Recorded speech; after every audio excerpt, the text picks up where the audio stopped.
기도하시겠습니다.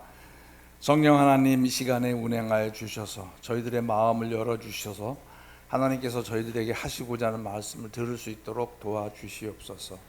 예수님의 이름으로 기도하였습니다. 아멘. 아까 우리가 이제 반주 없이 찬송을 했는데요. 그 찬송을 들으면서 이제 제가 옛날에 그 전에 들었던 한 이야기가 생각이 납니다. 그분도 이제 아프리카 선교사였는데 그곳은 이제 회개주의 이슬람권이 강한 그런 곳이어서 그리스도인들을 이제 종종 죽이는 그런 일들이 일어났었는데, 그때 이제 이분이 가서 이제 하나님의 도우심으로 흑인 청년들이 이제 회심을 하고 예수님을 믿게 된 거예요. 그랬는데 요새는 이제 SNS 이런 게 많아서 이제 그 선교사님한테, 선교사님 우리도 한번 찬양하면 한번 합시다, 그렇게 이제 공개적으로 제안을 한 거예요. 그런데 이제 그렇게 만약에 이제 공개적으로 신앙을 고백하고 찬양을 할 경우는 이제 그런 박해가 일어나는 것들이 많이 있었는데, 이 선교사님은 이제 그게 겁이 났대요. 그래서 이제 원래 그런 걸 하기 전에 금요일 날 이제 예배를 드릴 때는 성경도 쭉 이렇게 지금처럼 이제 그분이 계셨던 곳은 방음이 안 되는 지역이에요. 우리는 이제 건물이 시멘트 딱 돼 있어서 거기서 뭐 찬양을 하든 뭐 이렇게 집회를 해도 이 소리가 잘 안 나가잖아요. 그런데 이제 그거 계신 그 동네는 동네 소리가 다 들린대요. 그 집이 방음이 안 돼서. 그래서 이제 청년들하고 성경 공부를 할 때도 성경을 조용조용 읽고, 기도할 때도 조용조용히 하고, 찬양할 때도 아주 조용하게 그렇게 찬양을 했는데, 청년들이 선교사님 우리 한번 찬양 예배를 한번 하면서 찬양 크게 한번 합시다, 이제 그 얘기를 할 때 선교사님이 하자고 그렇게 하기도 참 어렵고, 하지 말자고 그러니 또 선교하러 온 목적이 뭐예요? 신앙을 예수님을 전하러 왔잖아요. 고민하다가 이제 하자. 그래서 이제 그런데 청년들한테 우리 이거 하다가 죽을 수 있다. 그랬더니 청년들이 죽으면 죽으리라 그러면서 이제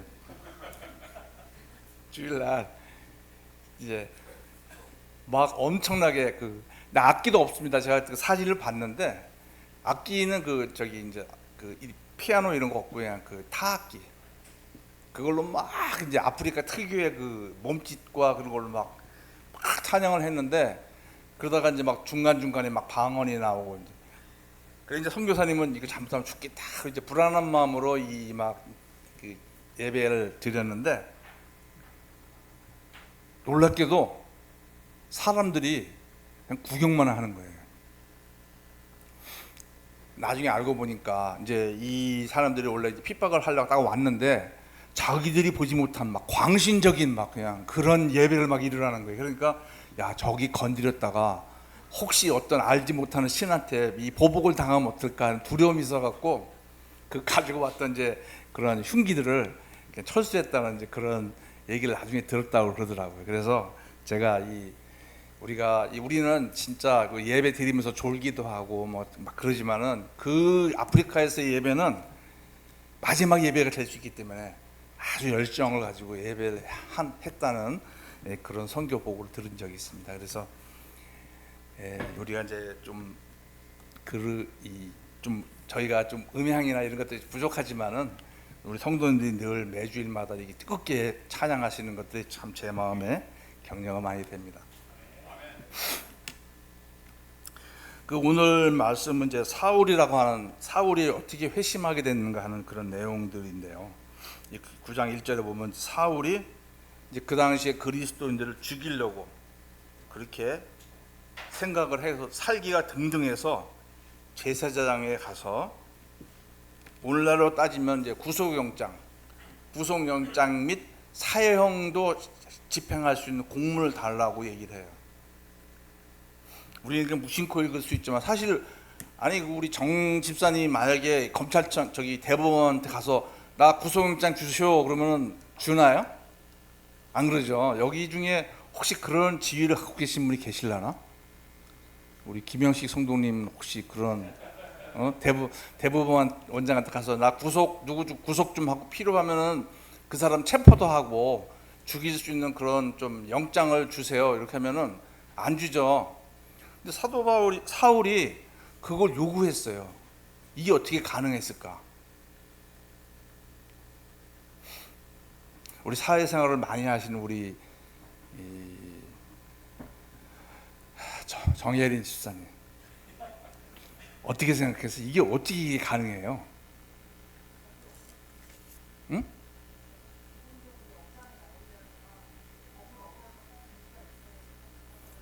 네. 네, 감사합니다. 네, 그렇죠. 법을 어겼으니까. 예.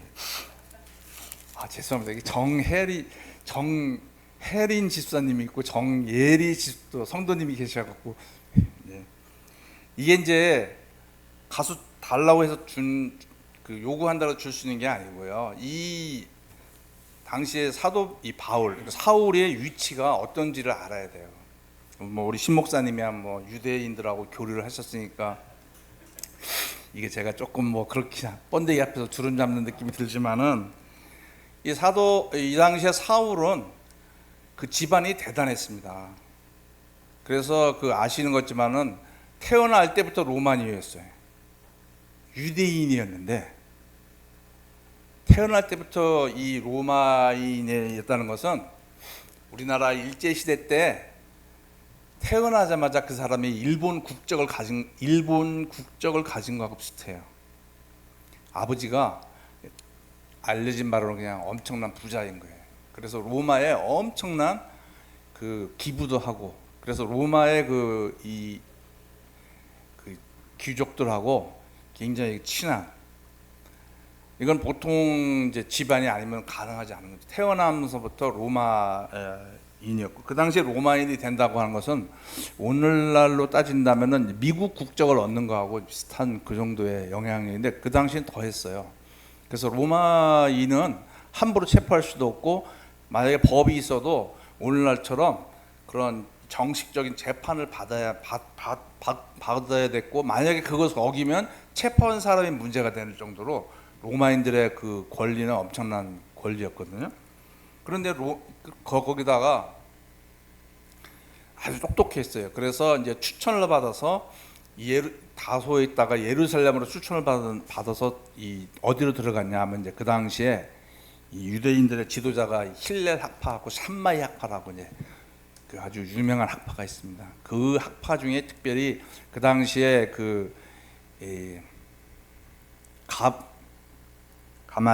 가말리엘이라고 아주 그 종기 지도자가 있었어요. 그래서 그 사람 그러니까 오늘날로 따진다면 최고의 종교의 그 지도자에 해당되는 사람인데 그 사람의 수제자가 됐어요. 그래서 아마 사도 바울이 만약에 예수님을 안 믿었으면은 제2의 그 후계자가 될 정도로 그러니까 이제 이미 대제사 사람들이나 그쪽 사람들하고 친분도 많이 있었고, 사회적으로도 위치가 아주, 결혼도 이제 해서 아마 이제 뭐 애가 있었는지 없었는지 모르지만 이제 그런 사회적으로 이미 그런 그 사법권을 가진 사람들하고 친하고, 거기다가 그런 걸 요구하면은 제사장이 줄 수도 있는 아주 그런 위치에 있던 사람이에요. 그 사울이 보기에는 이 예수님 믿는 사람들은 뭐 이단 중에 이단인 거죠. 그래서 이제 죽여야겠다. 그래서 이제 우리가 이걸 보면서 우리가 뭐든지 너무 열심히 하다 보면은 나를 반대하는 사람을 죽이고자 하는 마음이 생깁니다. 그래서 이 인류의 최초의 살인도 보면은 가인과 아벨이 가인이 아벨을 죽인 원인은 너무 분이 나서 죽이죠. 그래서 우리가 부부지간이나 또는 부모 자식간이나 또는 동료 간이나 어떤 상황에서도 너무 열심히 많으면 꼭 문제가 생겨요. 그래서 우리가 항상 분노가 났을 때 그 분노 조절을 잘 해야 할 필요가 있습니다. 그래서 이 부부간, 또 부모 자식간, 동료간, 뭐 교회에서 어떤 또 사역자들 사이에 그런 분노가 났을 때 나를 막는 사람은 내가 죽여버리고 싶은 그런 마음들이 생길 수가 있는 거예요. 그래서 어쨌거나 이제 사울이 분을 참지 못해서 너무 열심히 하나님께 그 열심이었죠. 하나님께 대한 열심이 아주 많아갖고 이제 결국은 그리스도를 체포하러 갔습니다. 그래서 제가 이제 지난번도 좀 나누는 게 있는데요. 기도 모임에서 너무 열심히 그 신앙적인 열심이 많은 사람은 상대방을 정죄하기가 쉽습니다. 제 아내가요, 좀 오래전 얘기지만 제 아내가 제가 피해자라서 이제 저희 아이들이 초등학교 때 제가 한 40대 후반 정도 됐을 때 이제 저는 그 새벽 기도를 잘 안 나갔습니다. 저희는 선교에 열심히 하고 있었기 때문에 우리는 평소에 우리의 삶이 헌신이 예배다. 그래서 이제 그런 믿음으로 로마서 12장 2절 말씀처럼 우리의 몸으로 드리는 게 진정한 살아있는 예배다. 이런 마음으로 늘 이제 헌신하면서 살았고, 헌금도 뭐 10의 1조가 아니라 진짜 10의 5조, 막 10의 7조 이렇게 하면서 살았습니다. 그래서 우리는 틀림없이 하늘나라에 가면 상급이 많을 거야. 그런 그 자부심으로 살았던 그랬던 시절인데, 제가 선교회를 나온 이후에 이제 교회는 약간 이제 좀 우스워서 마치 특수부대 다니는 사람들이 일반 병들하고 어울릴 수가 없잖아요. 이 격이 안 맞아 이래갖고 이제 진짜 교만 중에 교만이죠. 그래서 이제 안 나가고 있는데 이제 이 결국은 교제가 없으면 신앙이 수그러들게 돼 있어요. 그래서 이제 제 아내가 교회 새벽 예배에 나가야겠다. 그래서 이제 그 교회 새벽 예배를 이제 결심하고 나갔습니다. 근데 그 당시에 교회 새벽 예배 나가려면 4시에 일어나요. 4시. 새벽 4시에 일어나서 차 타고 가서 5시 반에 시작하거든요. 이제 새벽 예배가. 그러니까 이제 4시에 일어나서 준비하고 가서 정말 뜨겁게 예배하고 돌아오면 한 6시 반 정도 되는데 딱 들어왔는데 애 둘이 숙제도 안 해놓고 잠만 퍼자고 있고 남편은 큐티도 안 하고 잠만 자고 있는 거예요. 그러니까 부하가 나갔고 아침에 6시 반에 애들을 때리는 거예요. 이 게으른 아들놈들이 딸이 공부 안 한다고 막 때리고, 남편은 영성도 없다 그러면서 또 막 신경질을 막 내는 거예요. 그래서 제가 이게 한두 번이 아니잖아요. 그래서 제가 차라리 새벽 예배를 나가지 마라 그렇게 얘기한 적이 있습니다. 그러니까 이제 도끼가 그게 새벽 예배가 새벽 예배 나가는 게 잘못된 게 아니고 새벽 예배를 나가는 건 좋은데 이미 도끼가 많아갖고 이 도끼가 안 빠져서 그런 건데 도끼가 빠지고 나니까 새벽 예배 나가도 그런 그 보복이 없더라고요. 그래서 우리가 마음에 좀 도끼가 있어도 계속 그 예배에 참석하시고 그렇게 하시면 하나님께서 마음을 온순하게 해주시리라 믿습니다. 그래서 이제 사울이 결국 이제 그 다마색을 딱 가고 있는데 3절에 보면 길을 가다가 걸어간 건 아니고요. 이게 꽤 멀어요. 그래서 이제 말을 타고 갔을 거라고 추측을 하고 있습니다. 일행들 하고 이제 말을 타고 가고 있었는데 가까이 이르렀는데 호련히 하늘로부터 빛이 그들을 둘러 비치는지라. 이 정오였거든요. 정오니까 태양빛이 비쳤겠죠. 그런데 그 태양빛보다 빛은 빛이 아닌 정도로 엄청난 그런 그 강렬한 빛이 비춘 거예요. 근데 그 빛은 그냥 빛이 아니고 우리는 뭐 형광등 봐도 그냥 눈만 좀 부시잖아요. 근데 이 빛은 뭔가 이 파동이 느껴지는 거야. 우리 양자역학적으로 우리 신 목사님이 하시는 그 파동이 느껴지는데 너무 이렇게 충격으로. 그래서 말해서 있을 수가 없어요. 그래서 이제 이 부분에 대해서 이제 해석이 두 가지가 있습니다. 이거는 뭐 사도 바울이 너무 놀래서 말에서 떨어졌다는 것하고, 아니면 이제 쉐키나의 영광, 그래서 성전에서 가끔 하나님의 영광이 임하면 제사장들이 서 있을 수가 없었어요. 왜냐하면 그 빛은 그냥 자연스러운 빛이 아니고 영광, 그래서 무게가 느껴지는 빛인 거예요. 그래서 서서 섬길 수가 없기 때문에 그들이 그냥 이렇게 꿇어 엎드려서 섬길 수밖에 없는 그런 건데, 여기서는 이 빛은 그런 것이 아니었을까. 왜냐하면 하나님의 영광이 이 그냥 그 정오니까 눈이 부시잖아요. 우리가 요새도 뭐 태양빛이 자결하면 눈이 부시는데 그런 것들은 비교가 안 될 엄청난 빛이 왔을 때 그 사울이 말에서 떨어져서 엎드려졌을 것이다. 그래서 그가 하나 엎드려져서 소리를 들었는데, 근데 뒤에 보면은 7절에 보면 같이 가던 사람들은 소리는 들었다 그랬잖아요. 그러니까 이 소리하고 이 4절의 소리하고 5절의 소리는 우리 한글로는 같지만 4절은 보이스고요.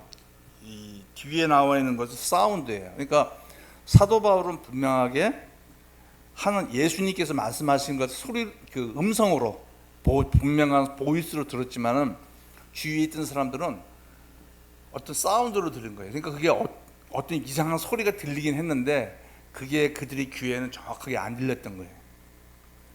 그런데 이제 그 소리가 그래서 엎드려져서 순간 그가 이제 소리를 들었습니다.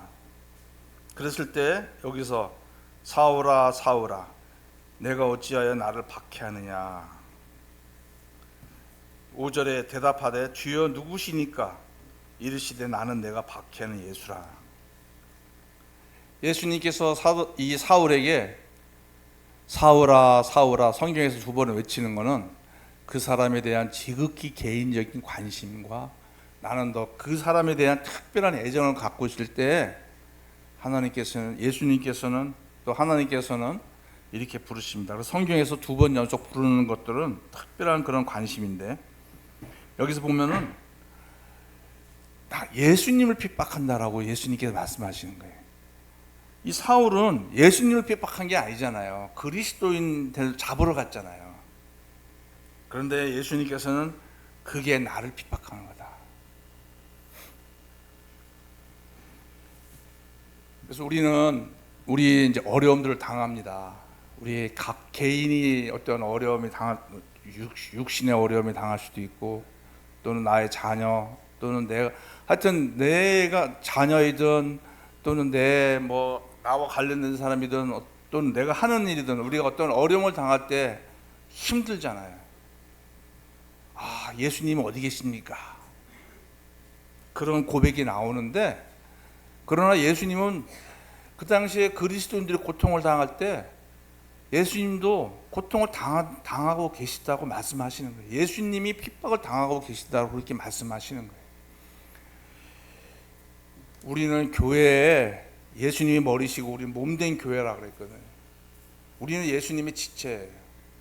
우리가 손가락에서 내가 잘려서 피가 철철 나면 손가락이고 내 머리는 그냥 별개입니까? 그렇지 않잖아요. 내가 한 지체가 어려움을 당하면 나의 몸 전체가 아픈 것처럼 예수님께서는 나같이 내가 나를 봐도 별 볼 일 없어 보이는 내 이 지체가 어려움을 당하면 예수님은 그냥 초연하게 그러시나 보다 그게 아니라 예수님도 고통을 당하신다는 거예요.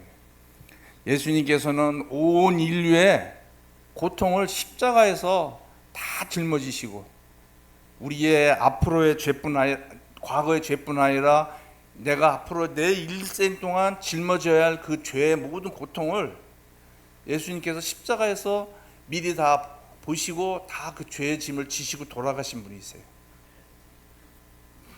그래서 우리가 믿어야 할 것은 내가 당하는 고통들 예수님도 눈물 흘리고 계시다는 것을 믿으셔야 돼. 다만 우리의 이제 이성적인 생각으로는 그게 와닿지 않아서 그럴 뿐이죠. 그래서 이 시대에 이 9장 2절에 스데반 집사가 순교했고 그 다음에 사도 야고보도 순교를 당했고 또 많은 사람들이 가족이 흩어지고 또 이 옥에 갇히고 재산 뺏기고 했던 일들이 그 일을 이 사울이라는 사람이 앞장서서 그렇게 했던 형을 집행하고 다녔던 사람이었던 거예요. 그런데 예수님은 그에게 나를 핍박하고 있다. 우리가 예수님은 우리와 결코 분리된 분이 아니라는 것을 믿으시고 우리 마음 가운데 하나님이 나를 버리셨나 이런 의심하지 마시고 우리가 하나님의 또 예수님의 사랑을 우리가 끝까지 믿어야 할 줄로 믿습니다. 그래서 이제 물어봤을 때에 5절에 나는 내가 박해하는 예수다. 그러면서 너는 일어나 시내로 들어가라. 내가 행할 것을 내게 이룰 자가 있느니라 하면서 눈이 멀었어요. 그리고 그 눈은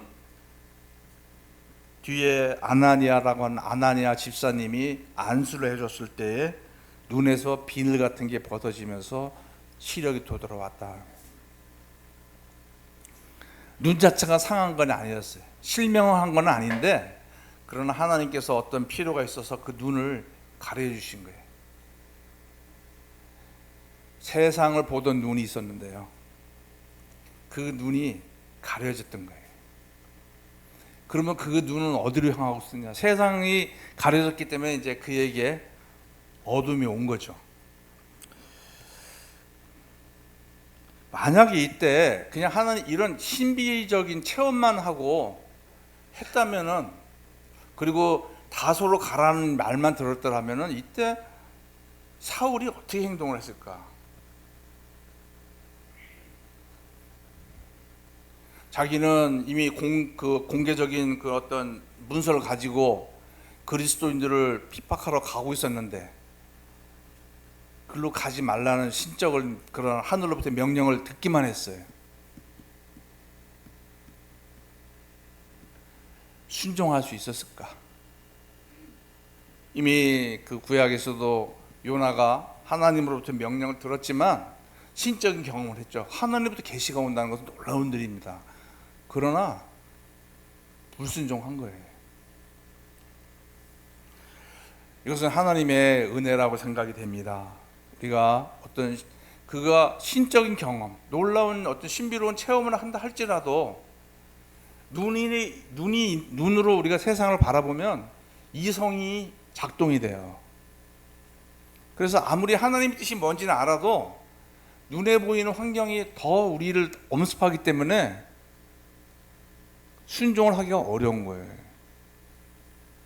그래서 하나님께서는, 이것은 제 이영종 목사의 해석입니다. 하나님께서는 사도 바울은 너무 세상과 얽힌 게 너무 많은 거예요. 그래서 만약에 눈을 못 가려주지 않으면 그 다음에 그런 경험을 한 다음에 예루살렘으로 돌아갔겠죠. 가서 그 유대인들하고 아마 상의를 했을 겁니다. 어떤 결과가 나왔겠어요?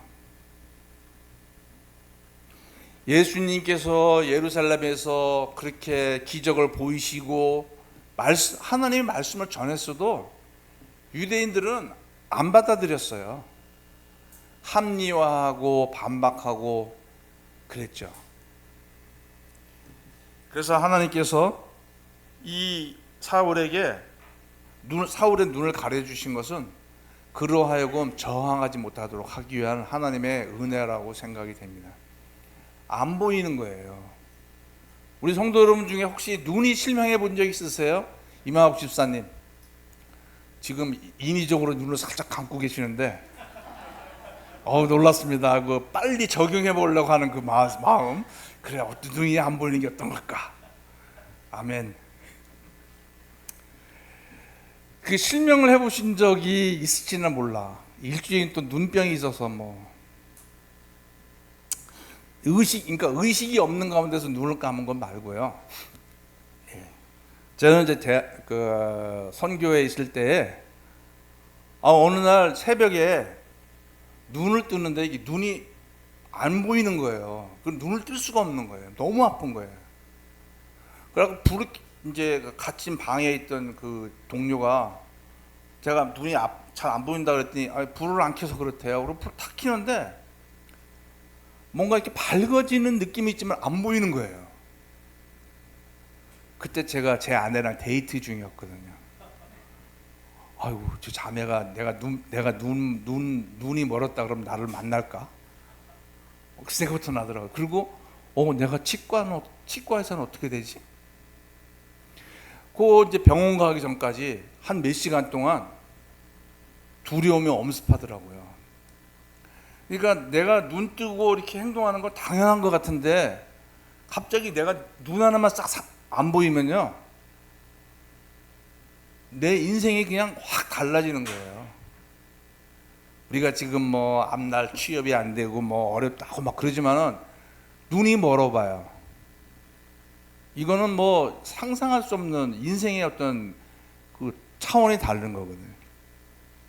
그리고 이제 결국 병원에 갔더니 급성 그 망막염인가 각막염이라고 해서 눈을 움직이지 못하게 해서 붕대를 그냥 감아주더라고. 그래서 눈 안구가 못 움직이게 일종의 그 이제 이렇게 우리 부러지면 그거 기부 싸듯이 눈을 꽉 압박을 해서 눈이 못 움직이게 해주고 한 이틀간 이제 쉬라고 그러더라고, 약 먹고. 그래서 렌즈 끼시는 분들은 조심해야 돼요. 렌즈 그 당시에는 좀 얼굴 좀 제가 괜찮게 생겼거든요. 그랬는데 이게 렌즈가 이제 그 소프트 렌즈였는데 거기에 이제 그 어떤 감염이 있었나 봐요. 그래서 그것 때문에 이제 그래서 이틀 동안 있는데요. 제가 별 경험을 다 했습니다. 이제 화장실 갈 때도 못 가요. 그러니까 벽을 더듬어서 가야 되고요. 제일 문제가 밥 먹는 거. 그러니까 이게 밥을 먹는데 이게 숟가락 밥을 이제 그 같이 이제 식사하는 동료가 이제 비빔밥을 해줬어요. 사실 제가 반찬을 못 먹으니까 비빔밥을 해서 주는데 숟가락을 떴는데 이게 양이 얼마나 되는지 적은지 그것도 알 수 없고 그다음 입에다 넣는데도 이게 정확하게 안 들어가요. 그래서 이게 눈이 안 보인다는 게 얼마나 그러니까 할 수 있는 게 아무것도 없는 거예요. 하나님께서 사도 바울에게 이런 열심이 많고 정말 능동적이고 자기 주도적인 인생을 살아가던 이 사도 바울에게 눈이 멀게 하셨어요. 왜?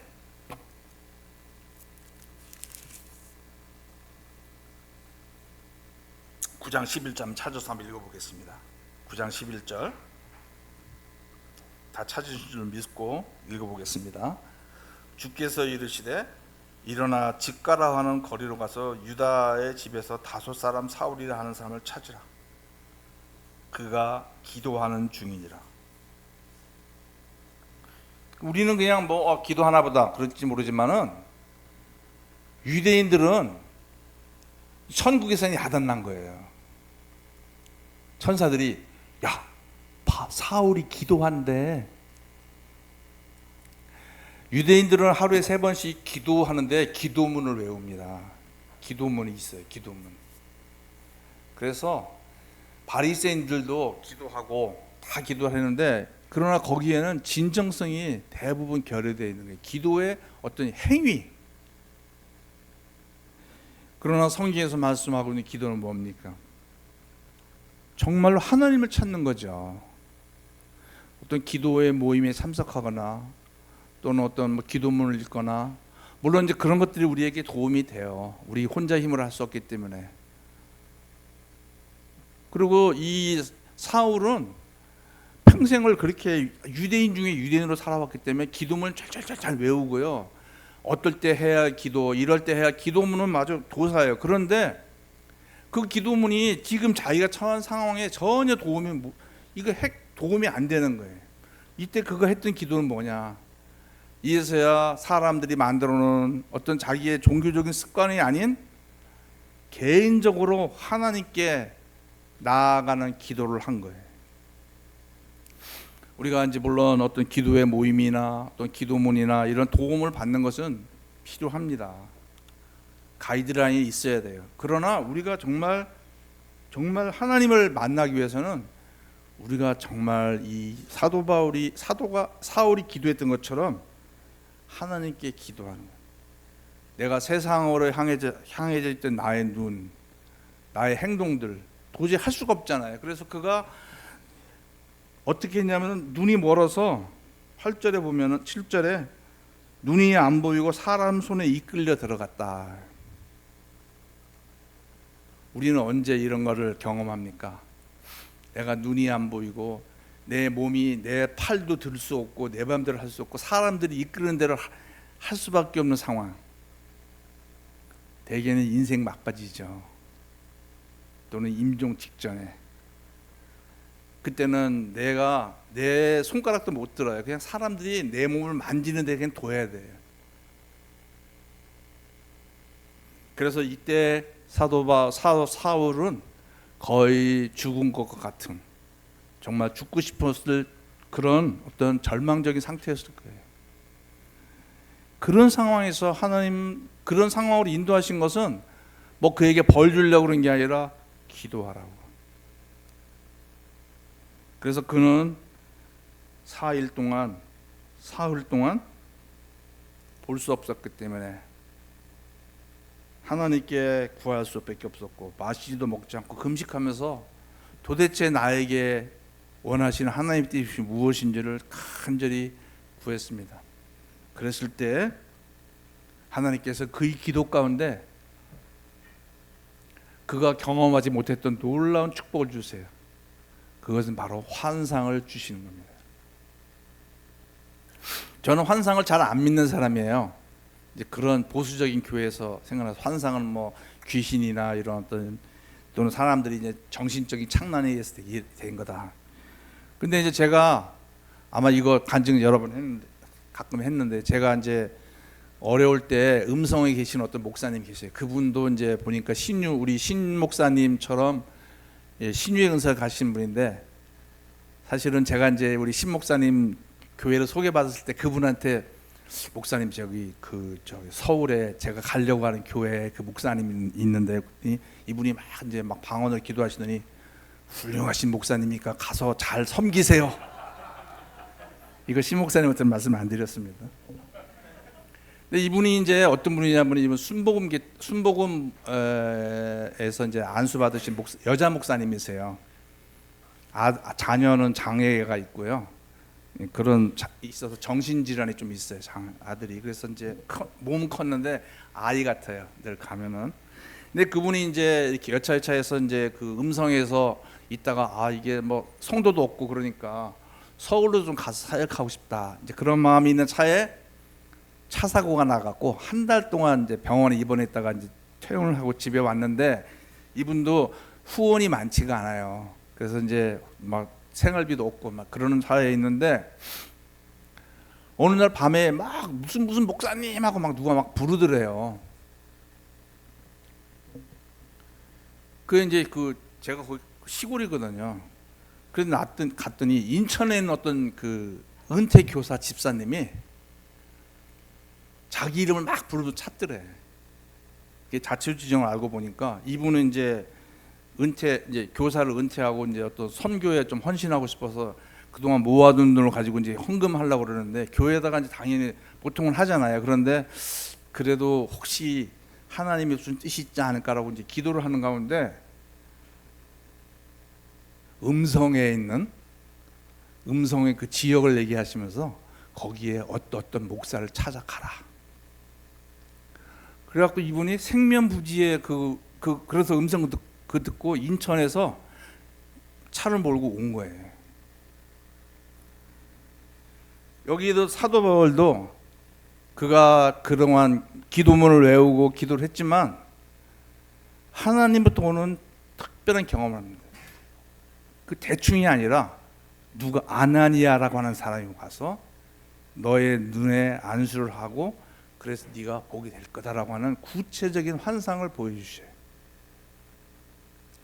그때 동시에 또한 하나님께서는 아나니아 집사에게 사울이라는 사람을 가서 안수해라.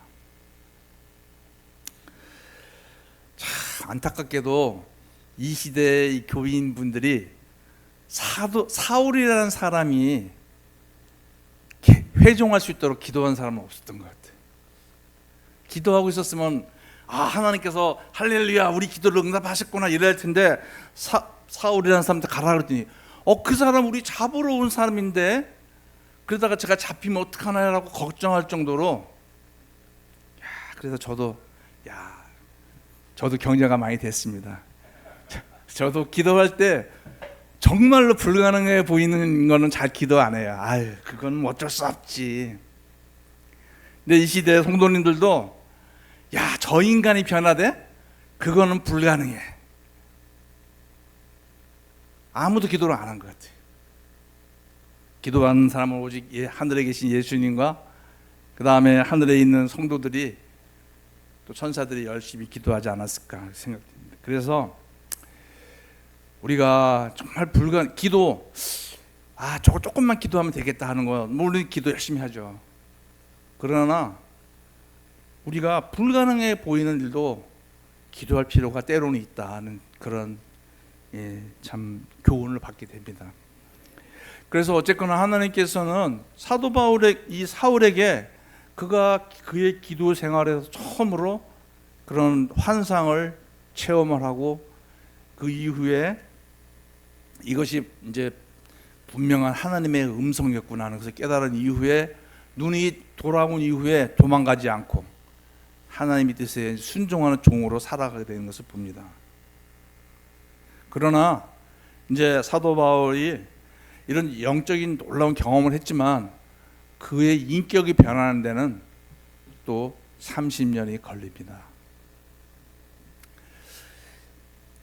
그래서 이제 오늘 제 말씀을 정리를 합니다. 우리가 그런 예수님께서 우리의 고통을 함께 하시고 또 우리의 어려움을 다 아시지만 우리에게 그런 어려움을 주시는 것은 우리가 다 알 수 없지만 하나님께 기도하라고. 남이 기도해 주는 거 말고 내가 하나님께 기도할 때에 하나님으로부터 오는 그런 기적적인 체험들, 그것을 경험하기를 주님이 원하신 줄 압니다. 그리고 마지막으로 이제 사도 바울이 눈을 뜨긴 과정을 보면서 우리는 그냥 무심코 보지만 사도 바울이 안수를 받는데요, 제사장도 아니고 종교인이 아니에요.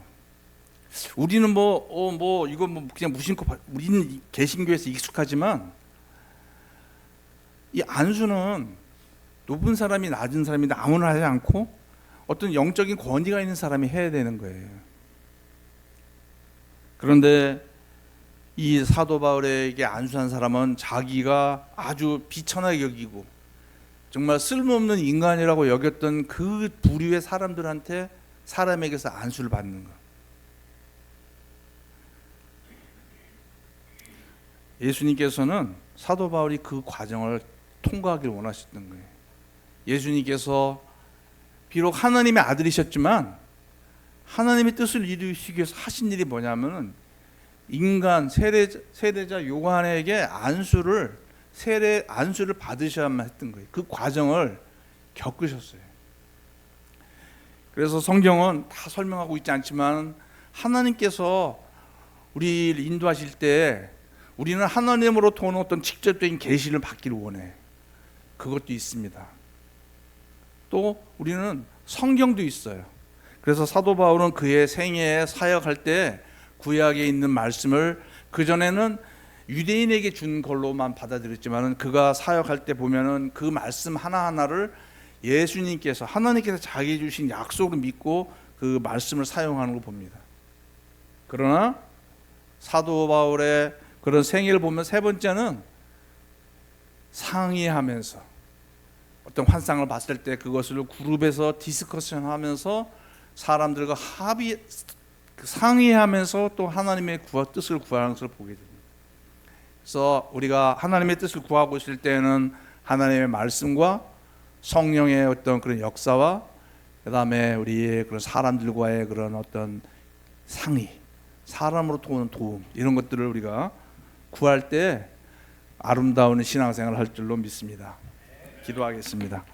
아버지 하나님, 오늘 사도 바울의 회심을 통하여서 저희들에게 들려주신 말씀이 있사온데 주님께서 각자에게 또 도움으로 허락하여 주시옵소서. 예수님의 이름으로 기도하였습니다. 아멘.